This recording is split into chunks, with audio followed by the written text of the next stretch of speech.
all of the C3WP resources have a lesson sequence on the website. And the lesson sequence is just what it says. It walks teachers through the sequence of the lesson as it unfolds over several days. And so a lesson sequence might be 4 days, it might be 6 days.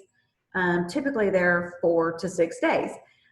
This one, Joining a Conversation in Progress, is a 4-day sequence. And I am going to show you how you find it on the C3WP website. Now remember, this one can be used for upper elementary and also for secondary students to invite them to explore an issue and arrive at a claim. So this is the C3WP website, and if you click on instructional resources, you'll see that you see routine argument, which you've seen those resources, upper elementary and secondary. I'll just click on upper elementary.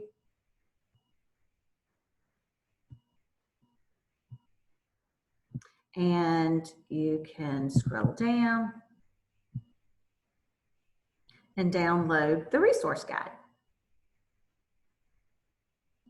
And once you've downloaded the resource guide, you see all of the C3WP upper elementary resources. And here's Joining a Conversation in Progress. If I click on that, the lesson sequence will open. That's what I'll see, is the lesson sequence. Here you get an overview of the lesson sequence, and here is the skill set. These are the things students learn to do. They learn to explore multi-perspective sources.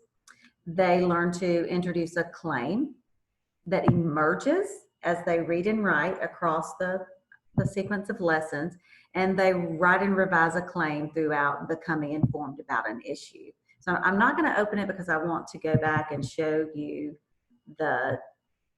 where it is on the secondary instructional resource guide. So here are the secondary resources, and if I scroll down, I can download the secondary resource guide. And once I've downloaded that, it's in the elementary resource guide, it was at the top. But in the secondary resource guide, you have to scroll down and down and down, and you'll find it in the supplementary resources. So it's here. Okay. So I'm going to stop the share. So now that you know where to find the resource on the website for both upper elementary and secondary, what do you do with it when you find it? Well, the first thing that we like teachers to do is annotate the lesson sequence. So we like you to read through the entire thing, and as you read, jot notes, and you want to think about it through 2 different lenses. So think about it as a reader and writer yourself. So are you understanding it? Are you understanding the reading processes and the writing processes?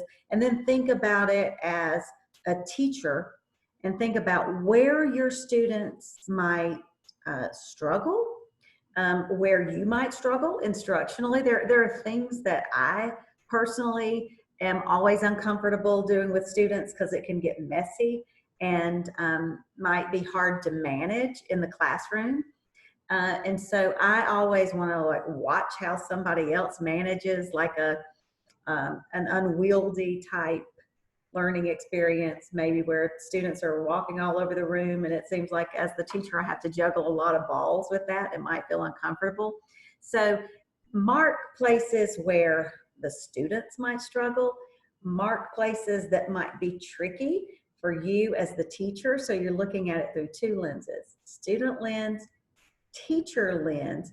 And then also, let me just share my screen here and show you some questions that I want you to be thinking about as you read through the lesson sequence. So here are the 2 hats that you're going to be wearing as you think through these lenses. Which portions of the lesson sequence would you like to see your thinking partner model for you in professional learning, or coming into your classroom and modeling with your students? Which portions of the lesson sequence will your students need more or less time to complete? Because pacing is important. So your students might need a little less time for some things. There's a lot of scaffolding, teacher scaffolding built into the lesson sequence, and maybe your students don't need as much. Maybe they need a little bit more. So what will they need more or less time to complete? Where will they need additional support? And think about how you might provide that support. Would you need to put things on an anchor chart for them? Would you need to model? Would you need to do a think aloud? Would you need to write a claim in front of them? And then a fourth thing that we ask you to do is think about your state learning standards. So your ELA standards for reading, writing, speaking, listening, language, all the standards that you teach to your students, and then just insert that standards number. If you don't know the number, then just like which standard is it? Because I'm sure we all sort of know these by heart. And then as you annotate your document, you're going to afterwards attach it to the discussion forum, and then we'll discuss that. So I'm going to sort of get you started and model how you annotate a lesson sequence. I'll just pull it up and show you sort of what it looks like. So here it is. Let me scroll up some. And this is the lesson sequence for joining a conversation in progress. Here's a little overview of the resource. So as you read, you can annotate with your preferred method. If you like to put stars, I like to put like an exclamation point if it's something that excites me. If I think, oh wow, I can see exactly how this will play out in the classroom, and I'm excited to see how my students interact with these processes in text. Or I might put a question. If I'm not really sure what the sequence is asking me to do as the teacher, I might put a question there. And then so that I remember what those marks are for, I will come over here. I might just draw a line from my mark and come over here and type my question or write my question if I print it out and do it that way. So work through it, annotate it using your preferred method of annotation, and then over here, jot notes. There are teacher tips embedded here.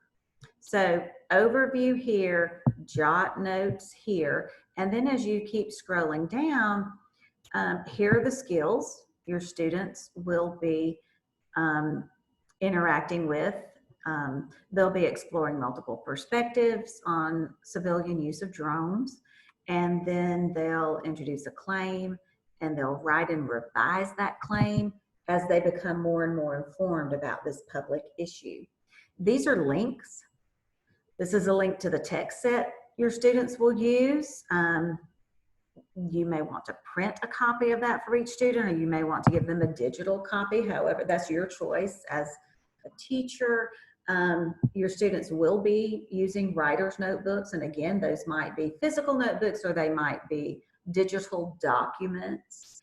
There's a slide deck here with slides you can use as you teach this this lesson sequence, interact with your students through this lesson sequence. And again, notes, notes, notes over here. And then session 1, this sort of walks you through what you do and what the students will be doing as you show each of the slides. And so remember this, the recommended time for this is 4 45-minute instructional periods. So annotate, jot notes, save it, and upload it to the discussion forum on the next page. So after you've done this, you'll sort of get, as we call it, the lay of the land. You're getting like a surveyor's view when surveyors, like, use those instruments and they get a lay of the land look at something, you'll kind of have that. So you'll have that big picture, and you'll have some questions. So after you discuss this, then we'll actually walk through this resource, each of the lessons as learners.